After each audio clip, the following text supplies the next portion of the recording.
स्वागत है आपका आपके अपने channel all is one exam में। हम बीएड फर्स्ट ईयर के लर्निंग एंड टीचिंग जो कि आपका तीसरा पेपर है उसके एमसीक्यूज़ को कर रहे हैं।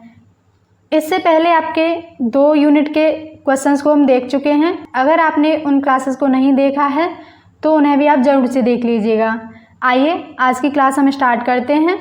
आज का आपका पहला क्वेश्चन है, अधिगम का अर्थ है। आप देख पा रहे होंगे कि ऑप्शन ए और ऑप्शन सी आपके सेम हैं, फिर भी मॉडल पेपर में जो आंसर दिया हुआ है ऑप्शन सी दिया हुआ है, जबकि आपका जो आंसर बनेगा वो ऑप्शन डी बनेगा, क्योंकि सिर्फ अभ्यास से होने वाले परिवर्तन को ही अधिगम नहीं कहते। अधिगम का अर्थ है सीखना, और व्यक्ति अपने अनुभवों, अनुकरण, अभ्यास, प्रशिक्षण से भी व्यवहार में वांछित परिवर्तन करता है कि नहीं करता है। भाई व्यक्ति जो है अपने अनुभवों से भी सीखता है, अनुकरण से भी सीखता है, अभ्यास से भी सीखता है। उन्हें भी तो सीखना ही कहेंगे। ऐसा थोड़ा ही है कि जो अभ्यास से जो परिवर्तन होते हैं उसे ही सीखना कहते हैं, ऐसा नहीं है। इसीलिए इसमें आपका आंसर जो बनेगा वो बनेगा option D. Okay, next question है, अधिगम का संबंध है। ऑप्शन ए है स्थायी परिवर्तन से, ऑप्शन बी है अस्थायी परिवर्तन से, ऑप्शन सी है अपेक्षाकृत स्थायी परिवर्तन से, ऑप्शन डी है उपयुक्त सभी। इसमें आपका आंसर बनेगा ऑप्शन सी, अपेक्षाकृत स्थायी परिवर्तन से होता है। नेक्स्ट क्वेश्चन है, सीखना है। इसमें आपका आंसर रहेगा ऑप्शन ए, सीखना एक प्रोसेस है। ठीक है, नेक्स्ट क्वेश्चन है आपका, अधिगम की प्रकृति होती है। ऑप्शन ए है अर्जित, बी है अभ्यास, सी है अपेक्षाकृत स्थायी, डी है उपयुक्त सभी। इसमें आपका आंसर रहेगा ऑप्शन डी, अधिगम की प्रकृति अर्जित, अभ्यास और अपेक्षाकृत स्थायी ये सभी होती हैं। ओके, नेक्स्ट क्वेश्चन है आपका, सीखना अपेक्षाकृत परिवर्तन है जो अनुभव के कारण व्यवहार या मानसिक साहचर्यों में होता है। किसने कहा है? तो इसमें आपका आंसर रहेगा ऑप्शन सी, आर्मरोड ने। ठीक है, नेक्स्ट क्वेश्चन है आपका, निम्न में से गलत है। आपको बताना है कि इन 4 ऑप्शंस में से कौन सा गलत है। ऑप्शन ए है सीखना परिपक्वता पर निर्भर करता है, ऑप्शन बी है सीखने के कारण व्यक्तिगत भिन्नता पाई जाती है, ऑप्शन सी है सीखना एक जातीय प्रक्रिया है, ऑप्शन डी है उपयुक्त सभी। इसमें जो आपका गलत ऑप्शन है वो है ऑप्शन सी, सीखना एक जातीय प्रक्रिया है। ये आपका गलत है, जबकि सीखना परिपक्वता पर निर्भर करता है एकदम सही है, क्योंकि बच्चा जब तक मैच्योर नहीं होगा तब तक वो नहीं सीख सकता। ठीक है, और सीखने के कारण व्यक्तिगत भिन्नता भी पाई जाती है, ये भी आपका सही है। आइए नेक्स्ट क्वेश्चन पे चलते हैं। नेक्स्ट है आपका, सीखना जीवन पर्यंत चलने वाली प्रक्रिया है। ये कथन आपका सत्य है, आंसर बनेगा ऑप्शन ए। नेक्स्ट क्वेश्चन है आपका, आशुबेल के अनुसार सीखने के कितने प्रकार हैं। इसमें आपका आंसर रहेगा ऑप्शन डी। नेक्स्ट क्वेश्चन है, थॉर्नडाइक कहाँ के मनोवैज्ञानिक थे। ऑप्शन ए है रूस, B America, C France, D Britain. Answer रहेगा ऑप्शन डी। नेक्स्ट क्वेश्चन है, थॉर्नडाइक ने सीखने के नियम को मुख्यतः कितने भागों में बांटा है। एडवर्ड एल थॉर्नडाइक ये अमेरिका के मनोवैज्ञानिक हैं। इन्होंने सीखने का सिद्धांत दिया है प्रयास एवं त्रुटि का सिद्धांत, जिसे आप उद्दीपक अनुक्रिया सिद्धांत या सहचर्य सिद्धांत के नाम से भी जानते हैं। उन्होंने इस नियम को प्रतिपादित करने के बाद में 2 मुख्य नियम बताए, प्राथमिक और द्वितीयक। ओके, नेक्स्ट क्वेश्चन है आपका, सीखने का संबंध है। ऑप्शन ए है औपचारिक सीखना, ऑप्शन बी है अनौपचारिक सीखने से, ऑप्शन सी है ए और बी दोनों से, डी है इनमें से कोई नहीं। तो इसमें आपका आंसर रहेगा ऑप्शन सी, सीखने का संबंध सीखता व्यक्ति औपचारिक भी है और अनौपचारिक भी है। ओके, औपचारिक सीखता है जैसे कि विद्यालय में, और अनौपचारिक सीखता है जैसे कि अपने वातावरण से, परिवार से, पड़ोस से, समाज से। ठीक है, नेक्स्ट क्वेश्चन है आपका, बालक के समग्र व्यक्तित्व विकास में योगदान है अनौपचारिक सीखने का। ऑप्शन बी है अनौपचारिक सीखने से। इसमें आपके दोनों ही ऑप्शन सेम हैं। ठीक है, आंसर रहेगा सी। नेक्स्ट क्वेश्चन है आपका, पावलोव का सिद्धांत किस नाम से जाना जाता है? आपको पता ही है कि इवान पावलोव रूस के मनोवैज्ञानिक हैं। इनके सिद्धांत को अनुकूलन सिद्धांत के नाम से जाना जाता है। इसके अलावा शास्त्रीय अनुबंधन के सिद्धांत के नाम से भी जाना जाता है। ठीक है, याद रखेंगे। इन्होंने इस सिद्धांत को 1904 में दिया था और इन्होंने जो प्रयोग किया था वो कुत्ते पर किया था। ठीक है। नेक्स्ट क्वेश्चन है आपका, स्किनर का सीखने का सिद्धांत है। ऑप्शन ए है अनुकूलन का सिद्धांत, बी है सूझ का सिद्धांत, सी है क्षेत्र का सिद्धांत, डी है इनमें से कोई नहीं। तो इसमें आपका आंसर रहेगा ऑप्शन डी, क्योंकि अनुकूलन का सिद्धांत तो पावलोव ने दिया है और सूझ का सिद्धांत कोहलर ने दिया है और क्षेत्र का सिद्धांत कर्ट लेविन ने दिया है, इसलिए इसमें आपका आंसर रहेगा ऑप्शन डी। नेक्स्ट क्वेश्चन है आपका, शिक्षा मनोविज्ञान का केंद्र बिंदु है। ऑप्शन ए है अधिगम, बी है शिक्षण, सी है प्रशिक्षण, डी है इनमें से कोई नहीं। तो इसमें आपका आंसर रहेगा ऑप्शन बी, शिक्षण शिक्षा मनोविज्ञान का केंद्र बिंदु है। ठीक है। नेक्स्ट क्वेश्चन है आपका, स्किनर किस देश के मनोवैज्ञानिक हैं? तो इसमें आपका आंसर रहेगा ऑप्शन ए, अमेरिका के। ओके।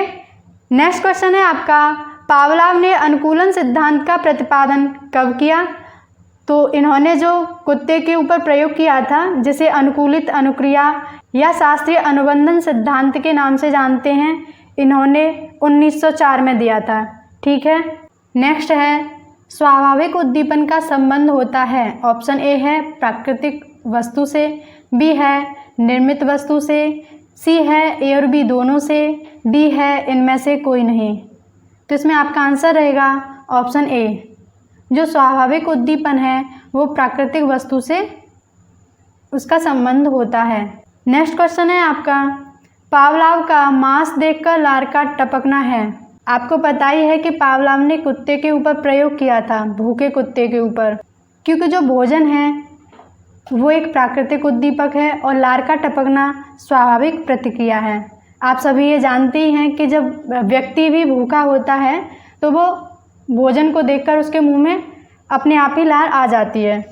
तो जो भोजन है उसके लिए वो उद्दीपक है और लार का आना ये स्वाभाविक अनुक्रिया है। ठीक है। नेक्स्ट क्वेश्चन है आपका, प्रबलन का संबंध है। ऑप्शन ए है अनुक्रिया बढ़ाने से, बी है अनुक्रिया घटाने से, सी है ए और बी दोनों से, डी है इनमें से कोई नहीं। तो इसमें आपका आंसर रहेगा ऑप्शन सी, अनुक्रिया बढ़ाने से और अनुक्रिया को घटाने से प्रबलन का संबंध होता है। नेक्स्ट क्वेश्चन है आपका, अस्वाभाविक और स्वाभाविक उत्तेजना में विलंबन अनुकूलन में होता है। तो इसमें आपका आंसर रहेगा ऑप्शन ए, बाधक होता है। ओके। नेक्स्ट क्वेश्चन है आपका, पावलोव ने 30 सेकंड से कम समय के अंतर को स्वाभाविक एवं अस्वाभाविक उत्तेजना में अनुकूलन हेतु क्या माना है? तो उन्होंने उपयुक्त और शीघ्र अनुकूलन में सहायक माना है, क्योंकि आपको पता ही है जो कुत्ते को घंटी के साथ भोजन दिया जा रहा था उसमें उन्होंने 30 सेकंड का अंतर रखा, तो धीरे धीरे कुत्ते का जो अनुक्रिया था वो घंटी के साथ भी हो जाता है। ठीक है। नेक्स्ट क्वेश्चन है आपका, पुरस्कृत होने पर जिस व्यवहार प्रतिमान की बारंबारता बढ़ जाती है उसे क्या कहेंगे? ऑप्शन ए है अनुकूलन, बी है क्रिया प्रसूत अनुकूलन, सी है सामान्यीकरण, क्लासिकल कंडीशनिंग। तो इसमें आपका आंसर रहेगा ऑप्शन बी, क्रिया प्रसूत अनुबंधन का सिद्धांत B.F. स्किनर ने दिया है। उन्होंने बताया कि जब व्यक्ति कोई क्रिया करता है और उस क्रिया के फलस्वरूप जो परिणाम आता है उससे उसे पुरस्कृत किया जाता है तो उस क्रिया के करने की जो संभावना है वो बढ़ जाती है। ठीक है। नेक्स्ट क्वेश्चन है आपका, प्रयत्न तथा त्रुटि का सिद्धांत किसने दिया है? आपका प्रयत्न और त्रुटि का सिद्धांत जो दिया है वो दिया है थॉर्नडाइक ने। ठीक है। नेक्स्ट क्वेश्चन है आपका, पावलोव ने अनुकूलन द्वारा सीखने हेतु तो आवश्यक माना है। ऑप्शन ए है आवश्यकता को, बी है पुनरावृत्ति को, सी है पुनर्वलन को, डी है उपयुक्त सभी को। आंसर रहेगा ऑप्शन डी। नेक्स्ट क्वेश्चन है आपका, थॉर्नडाइक ने प्रयत्न एवं भूल के सीखने के लिए किस जानवर का प्रयोग किया? तो इसमें आपका आंसर रहेगा ऑप्शन ए, थॉर्नडाइक ने बिल्ली पर प्रयोग किया था। नेक्स्ट क्वेश्चन है, अनुकूलन स्थापित होने के पश्चात स्वाभाविक उत्तेजना में देरी या अभाव उत्पन्न करता है। ऑप्शन ए है पुनर्वलन, बी है विलोपन, सी है भेदीकरण, डी है उपयुक्त सभी। आंसर रहेगा ऑप्शन बी। नेक्स्ट क्वेश्चन है, थॉर्नडाइक ने अपने प्रयोग में बिल्ली को किस में बंद किया। ऑप्शन ए है पिंजड़े में, बी है पजल बॉक्स में, सी है कमरे में, डी है इनमें से कोई नहीं। थॉर्नडाइक ने अपनी बिल्ली को जो बंद किया था उस बॉक्स का नाम था पजल बॉक्स। नेक्स्ट क्वेश्चन है, स्किनर का सीखने का सिद्धांत किस नाम से जाना जाता है। ऑप्शन ए है सक्रिय अनुबंधन का सिद्धांत, बी है अनुकूलन का सिद्धांत, डी है प्रणोदन का सिद्धांत, डी है इनमें से कोई नहीं। इसमें आपका आंसर रहेगा ऑप्शन ए। नेक्स्ट क्वेश्चन है, पावलोव और स्किनर किससे संबंधित हैं। ऑप्शन सी इसमें करेक्ट आंसर है, ये व्यवहारवादी मनोवैज्ञानिक हैं। गेस्टाल्टवादी हैं आपके कोहलर, कोफका और वर्दाइमर। नेक्स्ट क्वेश्चन है, क्रिया प्रसूत सिद्धांत का संबंध किससे है। तो इसका संबंध है बी.एफ. स्किनर से। आंसर रहेगा ऑप्शन ए। नेक्स्ट क्वेश्चन है, स्किनर के सक्रिय अनुबंधन सिद्धांत को किस नाम से जाना जाता है।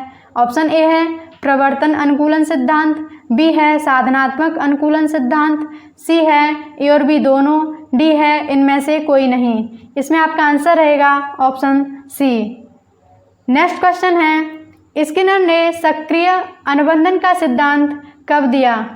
ऑप्शन ए है 1904, ऑप्शन बी है 1938, ऑप्शन सी है 1940, ऑप्शन डी है 1905। इसमें आपका आंसर रहेगा ऑप्शन बी। नेक्स्ट क्वेश्चन है, थॉर्नडाइक की प्रयत्न एवं भूल में सीखने हेतु आवश्यक क्या है। ऑप्शन ए है प्रणोदन, बी है सही प्रतिक्रिया का चुनाव, सी है उद्देश्य रहित क्रियाएं, डी है उपयुक्त सभी। इसमें आपका आंसर रहेगा ऑप्शन डी। नेक्स्ट क्वेश्चन है, प्रयत्न तथा भूल द्वारा सीखने में गलत अनुक्रिया है। तो प्रयत्न और त्रुटि के सिद्धांत में आपने देखा होगा कि बिल्ली जब पहली बार भोजन पाती है तो वो कई बार अनुक्रिया करती है, रिस्पॉन्स कई बार करती है, लेकिन धीरे धीरे उसका रिस्पॉन्स करने की जो गिनती है वो कम हो जाती है, यानी घट जाती है। ठीक है, तो इसमें आपका आंसर रहेगा ऑप्शन ए। नेक्स्ट क्वेश्चन है, पुनर्वलन सीखने को करती है। तो रीइंफोर्समेंट जो है पुनर्वलन सीखने को बढ़ाती है। आंसर रहेगा ऑप्शन ए। नेक्स्ट क्वेश्चन है, नकारात्मक पुनर्वलन का उदाहरण है। ऑप्शन ए है दंड देना, बी है पुरस्कार को रोक देना, सी है कष्टकारी उद्दीपन को दूर करना, डी है अत्यधिक पुरस्कार देना। तो इसमें आपका आंसर रहेगा ऑप्शन बी। आपको पता है कि स्किनर ने दो तरह के पुनर्वलन बताए, नकारात्मक और सकारात्मक। पुरस्कार को रोकना होता है नकारात्मक पुनर्वलन और पुरस्कार देना होता है सकारात्मक पुनर्वलन। ओके, नेक्स्ट क्वेश्चन है, अधिगम के क्षेत्र सिद्धांत में आता है। गेस्टाल्ट सिद्धांत में, बी है सक्रिय अनुक्रिया सिद्धांत में, सी है ए और बी दोनों में, डी है इनमें से कोई नहीं। इसमें आपका आंसर रहेगा ऑप्शन ए। नेक्स्ट क्वेश्चन है, सीखने का गौण नियम दिया। ऑप्शन ए है पावलोव ने, बी है थॉर्नडाइक ने, सी है रेमंड कैटल ने, डी है कोहलर ने। सीखने के जो नियम बताए हैं दो तरह के, वो दिए हैं थॉर्नडाइक ने, प्राथमिक और द्वितीयक। नेक्स्ट क्वेश्चन है, टोलमैन का सीखने का सिद्धांत किस नाम से जाना जाता है। तो जो टोलमैन ने सीखने का सिद्धांत दिया है वो चिन्ह अधिगम के नाम से या संकेत अधिगम के नाम से जाना जाता है। नेक्स्ट क्वेश्चन है, सूझ का सिद्धांत किससे संबंधित है। तो इसमें आपका आंसर रहेगा ऑप्शन सी, गेस्टाल्टवाद से। नेक्स्ट है, स्किनर के शिक्षण सिद्धांत में आवश्यक है। तो इसमें आपका आंसर रहेगा ऑप्शन डी। नेक्स्ट क्वेश्चन है, स्किनर के अनुसार शिक्षण परिस्थिति में मिलता है। ऑप्शन ए है आंशिक पुनर्वलन, बी है पर्ण प्रबलन, सी है ए और बी दोनों, डी है इनमें से कोई नहीं। इसमें आपका आंसर रहेगा ऑप्शन ए। स्किनर के अनुसार शिक्षण परिस्थितियों में आंशिक पुनर्वलन मिलता है। नेक्स्ट क्वेश्चन है, असतत प्रबलन को स्किनर ने क्या माना है। तो इसमें आपका आंसर रहेगा ऑप्शन ए, आंशिक प्रबलन। ओके, नेक्स्ट है स्टिमुलस यानी उद्दीपन स्थानांतरण का संबंध किससे है? तो इसमें आपका आंसर रहेगा ऑप्शन ए BF स्किनर से। नेक्स्ट क्वेश्चन है प्रारंभ में सीखते समय प्राणी का व्यवहार या प्रतिक्रिया होती है। तो जो शुरुआत में जो प्रतिक्रिया होती है वो असंगठित होती है। आंसर रहेगा ऑप्शन ए। नेक्स्ट क्वेश्चन है सीखने की उत्तेजना अनुक्रिया सिद्धांत का सर्वप्रथम प्रयोग किसने किया? तो इसमें आपका आंसर रहेगा ऑप्शन ए एडवर्ड थॉर्नडाइक ने। ठीक है। नेक्स्ट क्वेश्चन है कोहलर तथा कोफका मनोवैज्ञानिक थे। तो ये गेस्टल्टवादी मनोवैज्ञानिक हैं। ठीक है। व्यवहारवादी आपके थॉर्नडाइक, इवान पावलोव वगैरह हैं। ठीक है। नेक्स्ट क्वेश्चन है गेस्टल्ट का संबंध है। तो इसमें आपका आंसर रहेगा ऑप्शन बी गेस्टल्ट का संबंध समग्र होल या संपूर्ण से है। ठीक है। नेक्स्ट क्वेश्चन है प्रणोदन का अर्थ है। तो इसमें आपका आंसर रहेगा ऑप्शन सी शारीरिक रूप से उत्पन्न प्रेरणा को ही प्रणोदन कहते हैं। नेक्स्ट क्वेश्चन है उद्दीपन या उत्तेजना है जो स्टिमुलस है वो एक बाह्य ऊर्जा है। आंसर रहेगा ऑप्शन बी। नेक्स्ट क्वेश्चन है परंपरागत अनुबंधन का सिद्धांत किस नाम से जाना जाता है? इसमें आपका आंसर रहेगा ऑप्शन ए परंपरागत अनुबंध सिद्धांत सहचर्यात्मक सिद्धांत के नाम से भी जाना जाता है। इसके अलावा अणुवादी सिद्धांत या संबंधवाद का सिद्धांत भी इसे कहा जाता है। प्रयत्न और भूल का सिद्धांत भी इसी को कहा जाता है। याद रखेंगे। नेक्स्ट क्वेश्चन है एक अच्छा अधिगम निर्भर करता है। ऑप्शन ए है शिक्षक पर, बी है छात्रों की सक्रिय रुचि पर, सी है अच्छी शिक्षण विधियों पर, डी है इनमें से कोई नहीं। वैसे तो जो अच्छा अधिगम है वो इन सभी पर, शिक्षक पर, अच्छी शिक्षण विधियों पर, सभी पर निर्भर करता है। लेकिन जो सबसे अधिक डिपेंड होता है वो होता है छात्रों की सक्रिय रुचि पर। ठीक है। इसमें आपका आंसर रहेगा ऑप्शन बी। नेक्स्ट क्वेश्चन है अधिगम के संज्ञानात्मक सिद्धांत हैं। तो इसमें आपका आंसर रहेगा ऑप्शन डी सूज का सिद्धांत गेस्टल्टवादी कोहलर ने दिया, फील्ड का सिद्धांत कर्ट लेविन ने दिया। तो ये सभी संज्ञानात्मक सिद्धांत हैं। ठीक है। नेक्स्ट क्वेश्चन है क्षेत्र का सिद्धांत किसके द्वारा दिया गया? तो इसमें आपका आंसर रहेगा ऑप्शन बी कर्ट लेविन ने फील्ड थ्योरी दी है। याद रखेंगे। आज हम अपनी क्वेश्चंस को यहीं तक रखेंगे। हम फिर मिलेंगे नेक्स्ट क्लास में। तब तक के लिए take care and bye bye.